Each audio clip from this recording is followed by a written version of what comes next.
something that I do in my own work is I stitch. I've been stitching for years, and so I started stitching. I don't know how well you can see it. It's really hard to see. I mean, it's so small, but here on the back you can really sort of see. Oh, okay.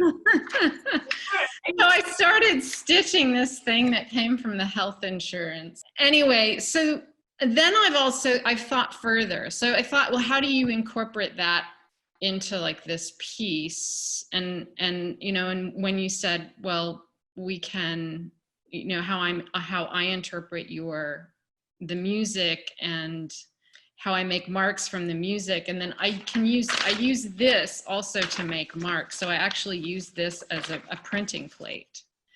So I thought, okay, I can sort of use that also to make the marks as I'm listening to the music. Seeing that, we can also go the other way around, because I can see the stitches and I can write the music according to the stitches. Ah. So I'm going to give you a quick overview of how fast my brain has like been moving. So this is what I did yesterday. I just work and I think and I thought, all right, how that's something so incredibly positive to give to New York or to the American people is like, how do you afford health insurance? So anyway, but then farther, then I thought back to, I think something more abstract in the sense of like when you said, well, I want to use, you know, the bells and I want to use the kinds of things that are around in my environment in Malta in order to create sound. Then I thought, well, what's maybe more immediate too in terms of just feeling? And so then I really had an epiphany.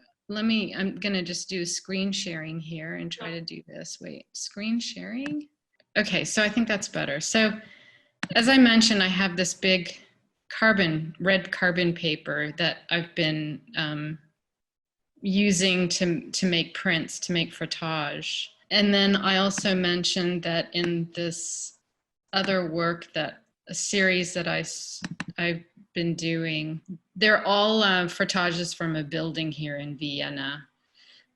So you can sort of see this is coming directly from the side of the building. As I started thinking, well, I can use the pieces of these sheets of paper and the carbon paper for something that's more like, for instance, the chair that I'm sitting in.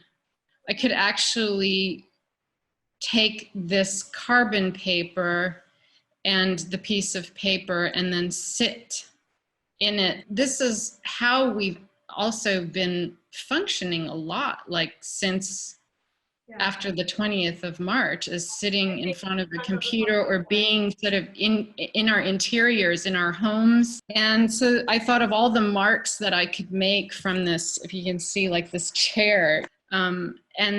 And so then I also thought, okay, you know, it'd be interesting. I could make marks from like, instead of, using it on the computer screen, yeah, making a frottage of all the keys and everything, while also, anyway. And then I also thought of parks, like spaces in parks, you know, and that sitting outside, like on a bench or like the edges of grass, because these are our spaces right now. So I thought, okay, that is also sort of, somehow a really accessible way of creating these prints. And then just finally to just say one more thing is here, as you can see, so I would, in a way, I'm piggybacking off of the process of this previous project of how I would sort of stain this paper with coffee, and then I'm always using this sort of centering, what do you call it, paint, this centering field of color.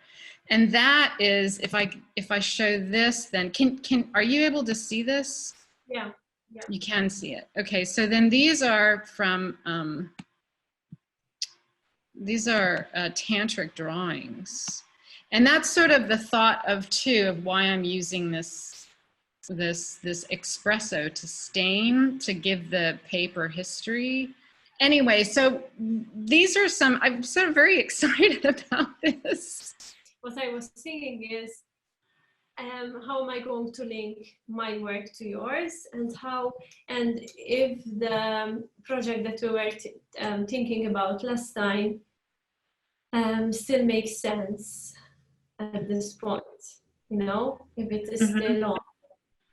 You think of the glue and the, you know, the space and that people go inside and hear the music and they leave a mark. I don't know if this goes with that or if it's something completely different. Right, because that was when I had, that is really a physical project. Okay. I think that could take form in New York City. Yeah. What about the music? So the music should be completely recorded. Mm-hmm. Should be completely recorded, either with live music, video, or just the recording, the audio, I guess. Yeah, I mean, and how long of a piece do you think you might make? Usually when it is something really open, it takes like about 15 minutes. Mm-hmm. Is my guess.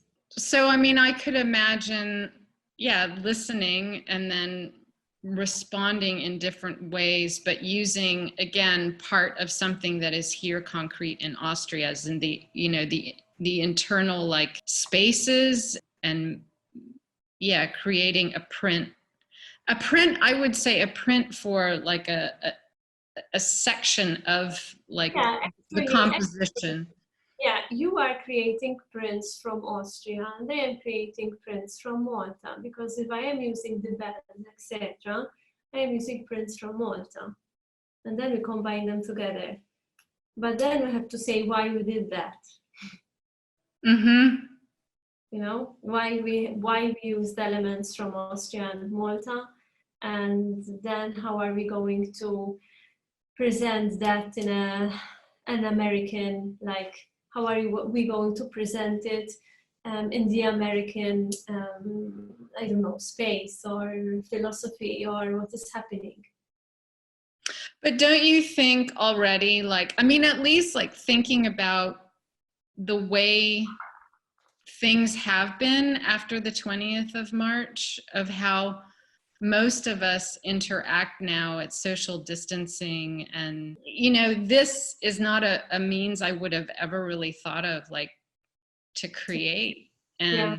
So, you know, the fact it is sort of a universal language now, because we are all so much more in our homes, so in interior spaces, and then in spaces that are outdoors. Like in the United States, they've been talking, you know, they've been talking all about like the kids coming back to school and like, how can we make that work? And that they even propose like trying to make the classrooms now outside. And so again, I think that all becomes very universal. Is I'm taking those spaces then from Austria, and I'm presenting them to New York. I mean, that this is sort of how more that we will be functioning at this point in time. And yeah, I mean, I still love the idea of the health insurance, but I don't, it feels so rigid right now. I don't know how to apply it. I mean, I can always take this and make it part of the print. But anyway, I don't know if that makes, I mean, I feel sort of very solid about those ideas. In another way, you can also send me a recording, even if it is via mobile or via Zoom or anything, a recording of you as you were doing with the paper, or you working with the stitching. Okay. What I would like to have is the audio. It's the sounds that you make when you are stitching. Oh, it's the sounds. Yeah. Oh. The sound that you make when you are using the paper, or because I can combine those sounds of you working with the stitching in the music. Oh, that's a great idea. I mean, and you could even just, as like I mentioned, like making a frottage of the actual computer screen, like even in a meeting, like to do that. But so then just going back to what you had said about a bigger picture of how you feel that, like how we contribute to something hopeful, Yeah. to reimagining New York City and, in the future. I would think about, for instance, the project as being something that shows reality, that shows computer, as you said, me recording you, you send me the audio of you working on the stitching, etc. So we show that, yes, this is maybe a new reality, that communication is still hope to have face-to-face communication and interaction. And there will be also the bells, etc., that show and that give a sensation of freedom and of space and of amplification that you can only feel in like big churches or museums or big spaces. No, that's good. I like that. I like that. I'm just going to go ahead and stop the recording. Yeah, it's okay.